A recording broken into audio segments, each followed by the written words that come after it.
Hey, everybody, it's Doug Green, and I'm the publisher of Technology Reseller News. And I'm very pleased to introduce JL, who is the CEO of Gladia. JL, thank you for joining me today. Thank you for having me, Doug. Really appreciate the invitation. Well, in case anyone thinks this is just yet another one of Doug's AI podcasts, it is an AI podcast. We are going to be talking about AI. We're going to be talking about transcription, but we're going to be talking about some really important issues about language and linguistic groups and so on, and about access, and about maybe how Gladia has filled an important gap. I think a lot of listeners are going to want to watch and listen. There's a possibility here that Gladia is a company you may want to talk to in terms of filling a gap that you have maybe in your contact center operation, or maybe in the types of products that you're rolling out and so on. So JL, with all that, what is Gladia? Gladia is a transcription company. We're specialized in speech-to-text, also called ASR, automatic speech recognition. And we were born in Europe, as you can hear from my beautiful French accent. And our specialty is covering, of course, main languages such as French, English, Spanish, but also alternative languages. We support more than 100 languages. And we have a specialty in being extremely good in handling accents. Taking example of Russian versus Ukrainian, which is extremely close, but not the same languages.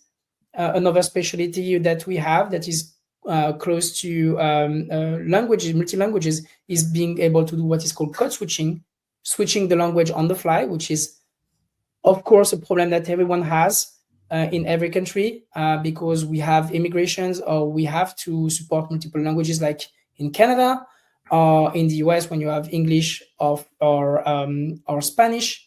So our specialty was mainly to be multilingual, high accuracy, and being low latency in real time. And we are the only one to do that in the world. And, you know, as we were talking about before we started our podcast today, a lot of people come on this podcast and tell us that, you know, they're working in many languages. But you guys have really drilled down. You are actually talking about languages, the large languages like Spanish and Portuguese, but also smaller linguistic groups as well. Alors, smaller is relative. Is smaller perceived as a Western country, but like, for instance, people call me when I talk to VCs, sometimes say niche languages, and then like Filipino, so Tagalog, which is the language in Philippines. You say it's a niche language, it's like 120 million people speaking Tagalog. It's like 1/3 of the US in terms of population. So we see that as niche as Western countries, but there are like many, many languages that are extremely underserved in terms of tooling and AI, but have a huge impact. Think about India, underserved country. LLMs are really crap. Speech recognition is crap. But the reality is, like, India is 1.5 billion people, and they are not served. But not only that, is that we have a mission that we don't want AI to be crushing the language that are a bit underserved. And we have a mission to provide the tools, the AI tools, to amplify the voice of other underrepresented languages. We don't want to leave people on the side because they are not part of the Western economy or the Western top languages or whatever. So everyone should have a voice. Think about Zulu, Xhosa, our African languages. Those things, those languages should have a voice. And we cover more than 100 of them in real time. And, you know, we were talking again about everyday problems or issues that come with this, that the encroachment of outside languages in some places that are even nearby, you know, it can threaten basically the linguistic integrity of a place. And also the added notion of, in order to get a job, in order to get ahead, in order maybe even just to get an education, one has to learn French or English or Spanish, and to a certain extent abandon one's own native language. Absolutely, yeah, that's exactly what's happening. And we were talking offline about this 101 law that was passed in Quebec, in Canada. Yep. Protect the French languages, the French language there. And my opinion on that is, like, the English language is so obvious for everyone to search because the content online is so broad.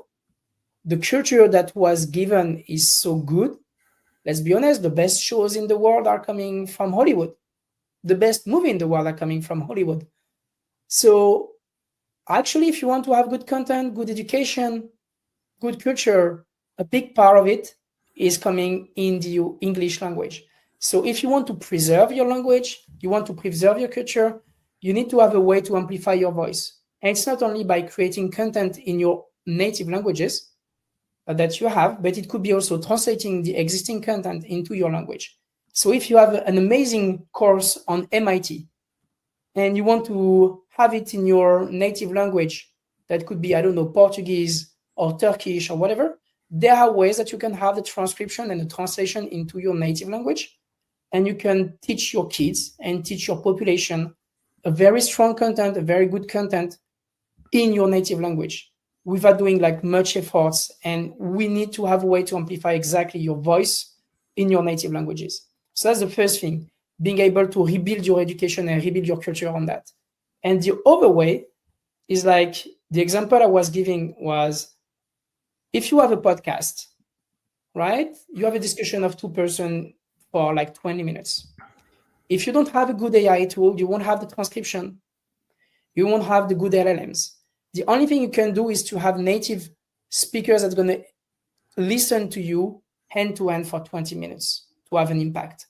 If you have AI that is able to have a good transcription, and then you have an LLM that's able to repurpose the content, take the transcription from your native language, and then repurpose it and be able to amplify your voice and be able to have an AI that understands your voice, then it's able to do some shorts for YouTube, some shorts for TikTok, some shorts for LinkedIn, some social posts in your native language on LinkedIn, Twitter, or whatever, you're amplifying your voice.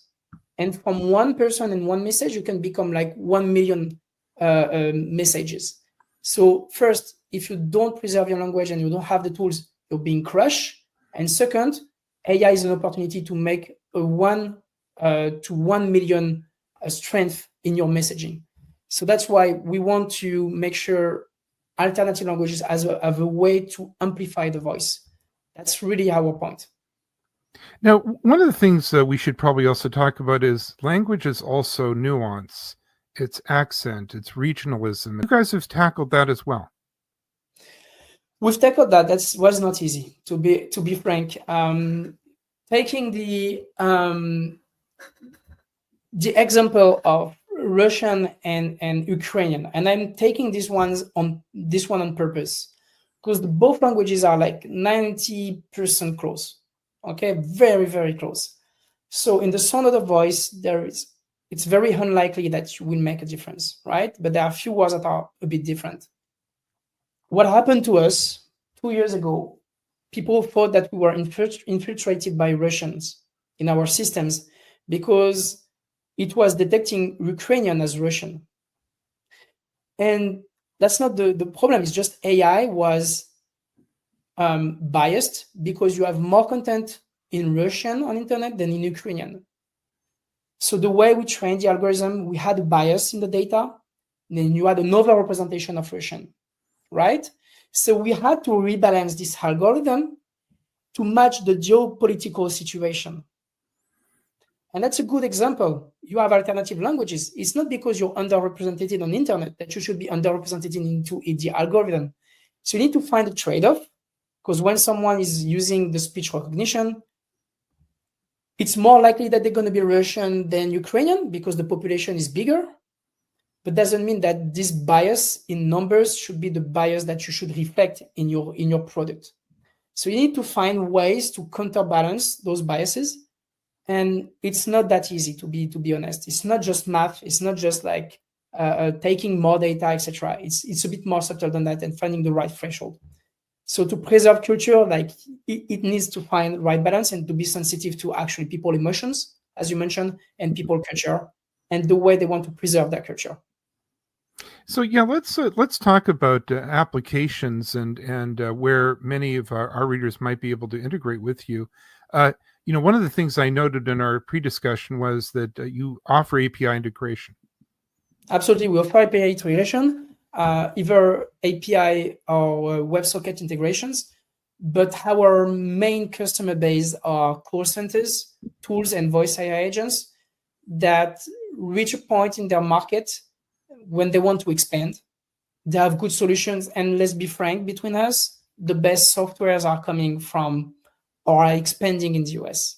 Even if a good company was born in Europe, they quickly move to the US because this is the best market to experiment on and to grow on. I'm thinking about Aircall, for instance, for call centers, who's one of our customers. Aircall is just amazing, but it was born in France. But the way you have to go when you're born in Europe to be successful is to move to the US, right? So we know most of the best players are in the US. Like it's more than 40,000 CCaaS solution, contact center as a service solutions in the US. It's insane market. But those people need to expand and export their software. And exporting the software means matching the culture of the country you're trying to target. Philippines is a good example. 120 million, that's what 30% of the US. Right. There is no solution out there that is addressing this market. The best software are in the US, and they are lacking of an API integration with a speech provider to get this market of 120 million people. And you have the same problem with India. You have the same problem with Poland. You have the same problem everywhere. So that's why we are moving to the US and we have API integration. We want to make sure that this market and the people that we want to talk to, like people in the US, the CCaaS, have the capability to expand overseas, and finding those countries when you have like blue ocean, massive opportunities, and not essentially a crowded market like in the US, when most of the people are already there, but there are massive opportunity overseas. And AI is just like booming, and it's booming in those countries. It's booming in these countries, and these countries didn't have so far softwares that were good enough, and US have the best software. It's a good way to start implementing overseas. So Gladia will support those companies to do that. So JL, earlier in our podcast, you said you're coming to the US. You're going to be really entering this market, and so does that mean you're actually looking for channel partners and technology partners? Absolutely. I'm personally moving to New York in a few months, and we're definitely looking for channel partners. I won't lie, I don't know the US perfectly. I love this country, but as much as I love this country, connections it's all about connections, business, and I'm looking to definitely connect with the smart people that want to do business, people that know the space, people that have something to teach us, people that we are willing to share business and benefits with, and help them grow. And that's something we already do. Like more than 60% of the revenue that we do is with US companies. So we know how to work with US companies, but I'm willing to have a bigger footprint and bigger network there. So I'd be happy to welcome anyone in the network, people that are listening on my LinkedIn, and get connected. Yeah. And I'm excited to be doing this podcast today because I feel like you're part of my third wave of AI podcasts. The first wave was, this is the most amazing thing ever, and then there was sort of whiz bang era, and now we're starting to see the actual application. We're starting to see AI used for practical things, such as running a contact center that actually does better CX because you can listen to the accent, you can listen to the nuance, and so on. So, as we close out our podcast today, what's your big message to the US, Canada, North American market? First thing is existing call centers and CCaaS needs to challenge themselves very quickly, because AI voice agents are growing massively and extremely aggressively. That's something that I've seen with different AI voice agents. They don't want to talk with BPO. They want to kill the BPOs. So potentially, I think there is a new paradigm that is happening in this call centers industry, CCaaS, CX industry, where it's not about collaboration and co-business, but it's about domination.